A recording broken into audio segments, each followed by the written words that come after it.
오늘 말씀은 창세기 50장 15절에서 21절까지 말씀입니다. 야곱이 죽었습니다. 그리고 곡하는 기간이 아주 길었죠.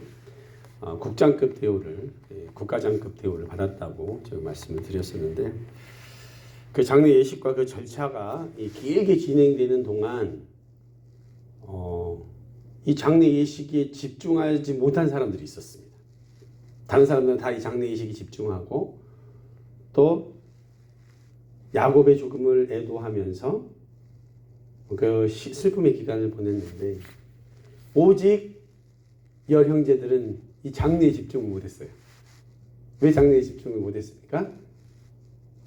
아버지가 죽고 나니까 요셉이 자기들을 벌할 것 같은 거예요. 두려운 거예요. 장례 절차가 진행되는 동안 더 점점점 불안했겠죠. 그죠? 곡하는 기간이 70일. 그죠? 그리고 이제 가나안 땅으로 와서 막벨라굴에 아버지가 장사 돼버렸어요. 이제 따라왔던 애굽의 그 장로들도 다 돌아갔어요. 이제 뭔가 얘기할 것 같은 불안함이 있는 거예요. 그래서 오늘 보면 15절에 보면 요셉의 형제들이 그들의 아버지가 죽었음을 보고 말하되 요셉이 혹시 우리를 미워하여 우리가 그에게 행하는 모든 악을 갚지나 아니할까 하고 요셉에게 말을 전합니다. 직접 말도 못하고 어떻게 합니까? 전해줘요. 직접 말도 못하고 혹시 용서 안 했으면 이제 아버지 돌아가셨으니까 바로 자기들에게 증거를 내니까 두려웠던 거죠. 그래서 직접 말도 못하고 말을 전해요. 그러면서 17절에 보니까 아버지가 용서하라 했다라고 말을 하는데, 자 생각해 보십시오. 야곱이 이 17절 말을 했을까요? 안 했을까요? 네? 야곱이 했을까요? 안 했을까요? 야곱이 요셉에게 아니면 그 아들들한테 얘기해가지고, 야 요셉이 내가 죽어도 너희들 죽이지 말라라고, 벌하지 말라라고 얘기해라, 이렇게 했을까요? 안 했을까요? 했을 것 같아요? 성경에는 나오지는 않는데 아버지가 특별히 이렇게 얘기했을까라는 생각이 들어요. 왜냐하면 이미 용서했다라고 이미 얘기는 했거든요. 그죠? 그리고 아버지를 봉양하고 모시고 이미 17년이 흘렀어요. 이미 17년이 흘렀고. 근데 지금, 자, 아버지나 요셉은 그 과거의 사건들을 이제 잊었고 끝난 거예요. 그래 지금 누구만 계속 갖고 있는 거예요? 형제들만 갖고 있는 거예요. 17년이 지나고, 그죠? 20 몇 년 지나도, 30년, 40년, 50년 지나도 아직 해결이 됐어요? 안 됐어요? 안 되고요. 그 마음속에 그 두려움을 계속 갖고 있는 거예요. 용서받았음에 대한 확신이 없으니까 마음에 뭐가 있어요? 불안함이 있는 거예요.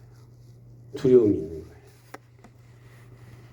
그래서 그렇게 하죠. 18절에 보니까 그의 형들이 또 친히 와서 요셉 앞에 엎드려 이르되 우리는 당신들의 종이다. 가족관계가 안 되는 거예요. 이게 해결이 안 되니까 가족관계가 제대로 안 되는 거예요. 형제관계가 안 되고 뭐예요? 두려움이 있고, 관계 속에 두려움이 있고, 나중에 이제 요셉이 총리로서의 권위로서 자기들을 징벌할까 봐 두려우니까 먼저 바짝 엎드리는 거죠. 우리는 형이라고 하지 마십시오. 우리는 종입니다. 이렇게 해버려요. 그 얘기를 듣고 요셉이 어떻게 합니까? 두려워하지 마소서, 내가 하나님을 대신하리이까 얘기하면서 또 그 얘기를 할 때 어떻게 했다고요? 울었대요. 긍휼히 여기는 마음으로 울었대요. 형제들이 그 마음이 해결이 안 되고 벌써 몇 년 동안, 그죠? 수십 년 동안 그 마음에 그 죄책감으로 살고 두려움으로 살았던 것들을 보고, 지금 아버지가 돌아가는 상황에서도 뭐예요? 아버지가 돌아가신 거에도 집중 못하고 두려워 떨고 있는 그 형제들을 보면서 울었다는 것이죠. 여러분, 이 모습을 보면서 이 생각을 좀 해보게 됩니다. 왜 이들은 요셉의 용서를 믿기가 어려웠을까? 그들이 왜 이렇게 믿겨지지 않고 이것이 해결이 안 됐을까? 왜냐하면 만약에요, 요셉이 이 형들이 잘못했으니까 어떤 징벌이나 작은 고통을 줬었다면 도리어 마음이 어떻게 했을까요? 편했겠죠. 예를 들어 뺨이라도 한 대 쳤으면, 그죠? 아니면 어떤 고통을 줬으면 좀 더 마음이 편했을 텐데 어떻게 한 거예요? 요셉은 한마디도 질책하지 않았어요.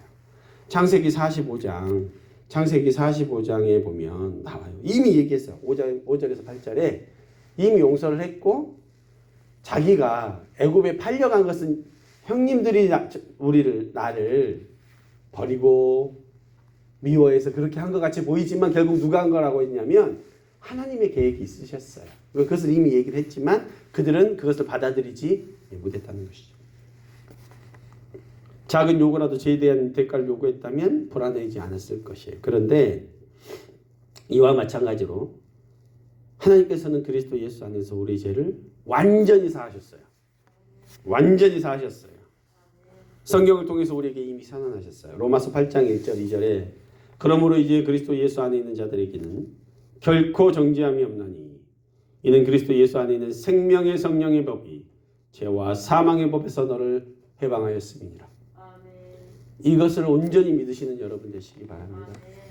여러분들이 새벽기도 매일 안 나와도 여러분들이 무슨 하나님을 위한 하나님의 기쁨이 되기 위한 어떤 행동을 하지 않는다 할지라도 여러분 이미 여러분들의 죄는 예수 그리스도 안에서 용서받았음을 믿으시기 바랍니다. 아멘. 그런데 여러분 한번 생각해 보십시오.